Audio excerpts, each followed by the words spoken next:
Hey y'all, it's Kelly, and today I just wanted to kind of talk about how I came to this point.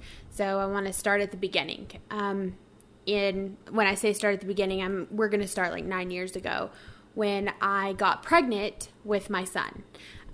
It was a very hard pregnancy. I was on bed rest. He was born early. He was in NICU. And it was just not the way you envision having a baby. In truth, I never thought I would have children, so having him was still really new and shocking. And then having a baby in NICU was definitely hard. It was very much an emotional thing for me, and I struggled with it. I had a deep refusal to let anybody else watch him. I didn't leave him for the first time until he was 4 years old, because I was so traumatized by having to leave him at a hospital after I had him. You don't want to go into a hospital to have a baby and walk out without him. It was really hard. It was heartbreaking, very much so. Fortunately, he is perfectly healthy. He is crazy and hyperactive, and he is a stout boy. He's a big kid, and we're so grateful that his rough beginning turned out to be something so awesome, and he's such a great person. But that was kind of how it all started. I had always been fairly healthy before getting pregnant, and I didn't take care of myself. I ate whatever I wanted. That's not good. I didn't take good eating habits with me through my pregnancy. And then those continued to carry over into after having a baby. Then I was just eating very poorly. I was making huge meals, and we were making desserts, like literal diabetic coma in a sheet pan is, what I was cranking out. And it was just very bad for both me and my husband. And I noticed how exhausted I was all the time. I wasn't sleeping. I'd gained so much weight that I just wasn't comfortable in my own skin. I wasn't.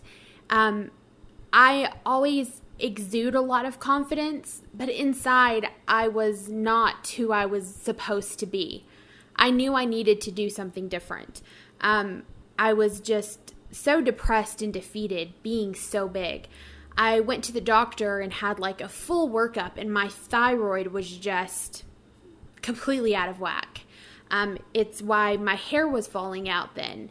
It's why my skin was really bad. And when I say bad, I mean like alligator skin. Like no lotion on this planet was making this skin soft and not ashy. Just plain and simple. I had high blood pressure. So now I was on blood pressure medication. Now I was on thyroid medication. I was on antidepressants. And I was also on a weight loss pill. That's too much. Nobody needs to be on that much medication. But I did it. I did it for years, just thinking that this is the only thing that was going to cure me, not changing anything else. And then my husband and I decided we wanted to have another baby. So that brought on a whole nother set of issues. I'm overweight, my thyroid doesn't work the way it's supposed to, and I have polycystic ovarian syndrome, which is a really ugly disease that makes you gain weight, that makes your hair fall out, that makes you grow a beard, which is super awesome when you're a woman. Let's, be real here. So we did a couple of years of fertility treatments, and it resulted in the loss of a pregnancy. And that was heartbreaking. Nobody wants to put so much work and effort and money into something and the results not be the result that you wanted. I was told I had a 27% chance of conceiving naturally without medical intervention. And that was devastating to hear. It only made the eating and the depression that much worse. And knowing what I knew, that I had these two diagnoses, just making the weight loss that much harder. I knew something had to be done.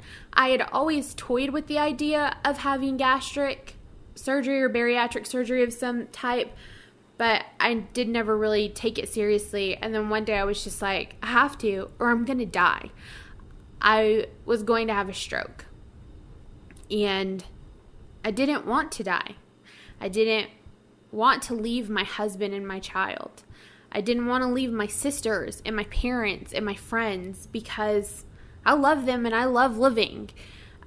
So I started working with my bariatric solutions.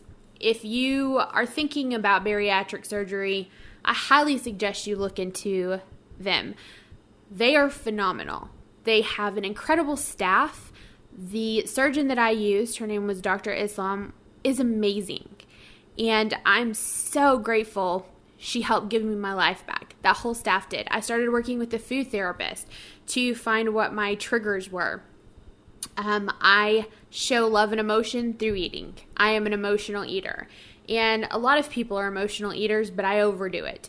1 cookie is good, but 10 cookies is great. Oh my gosh, you got an A on your project? Let's eat a giant pan of lasagna together. These are not good ways to show love. These are not good ways to say a job well done. There's other ways to do those things. If you're going to be angry, but don't eat a jar of Nutella. Just plain and simple. Just, it's not good. And I also started working with a dietitian. And before I had surgery, for a year, I had a monthly visit with both of these people and slowly started changing the way I was eating. I started eating smaller portions. I started thinking about what I was eating. You know, a sandwich is really good, but I don't really need the bread. I can just eat the lettuce and the turkey and still be full. And so, you know, it was a process to get to the surgery. And the day I got told that I was cleared for surgery was the scariest, greatest day of my life. I was so excited. My husband took me to Decatur where I had it done. And the day of surgery, I was told I was diabetic. And the only thing I could think was, I have grandparents that lived with diabetes. And, you know, it wasn't what I wanted. You know, I have family that has diabetes. It wasn't what I wanted. It wasn't how I wanted to live my life. My blood pressure was incredibly high. I watched 2 grandparents die from stroke complications. And that will always be with me. I didn't want that. I didn't want my husband to have to go through that, and I didn't want my son to have to go through that. So the surgery literally saved my life.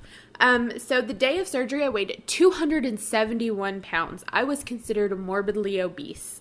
I still made jokes as they were wheeling me back. The anesthesiologist was like, Kelly, what are we doing today? And I said, hopefully I'll be a brand new man. I still had to be funny. I still had to be sarcastic and witty and be me. But I wanted to be a better me. So surgery comes and goes, and I come home and I'm feeling great. I am now actively walking every single day. We are eating such healthier meals. So we have cut out carbs, we have cut out sugar, and I don't mean just me and my husband, I mean my child has done it too. It has been a lifestyle change for all of us. And no, we're not punishing our child. He still gets candy, he still eats pizza, he still does things that kids do, but it's in moderation now because he has my genetics. And who knows what that could be for him in the future. So I want to set him on a healthy path now. You know, I'm trying to live a better life, and it's finally starting to click. And what has clicked for me in this current moment is that I didn't do this to be skinny. I'm not ever going to be skinny. I've always been a pretty curvy, thick girl. Thank God. I want to be healthy. I deserve to live a healthy lifestyle. I did this for me. I did this to take control of my health. I did this for my husband so that he gets to spend the rest of his life with me. I did this for my child so that he can say that his mom could play tennis with him, could run with him, could do fun things with him. I did this because I want to set a good example for people who might be struggling with weight because we do struggle with it. I had so many people who have messaged me and said, wow, I can't believe how honest you've been about it. And guys, it hasn't been easy. It has been incredibly hard. I'm going to be completely honest. My hair is falling out like crazy right now, and I sob in the shower over it. My hair has never been this thin. I'm actually getting it cut on Saturday because I've got to get it back to healthy. It's just part of it. Your body has changed so much when you have this surgery. I'm very vitamin deficient, even though I take the vitamins I'm supposed to. It's part of it. It's not easy. I want to eat queso and I can't. I want to eat a giant bowl of spaghetti and I can't. But what I can do is I can walk 2 miles. What I can do is bend over to tie my shoes. What I can do is slide on a smaller pair of pants. And that tastes so much better than a bowl of spaghetti. So I just kind of wanted to share my story with you and show you how I got to this point and tell you how I got to this point. And hopefully you'll come back next week and we'll discuss, I don't know, something else. Thanks, guys, for watching.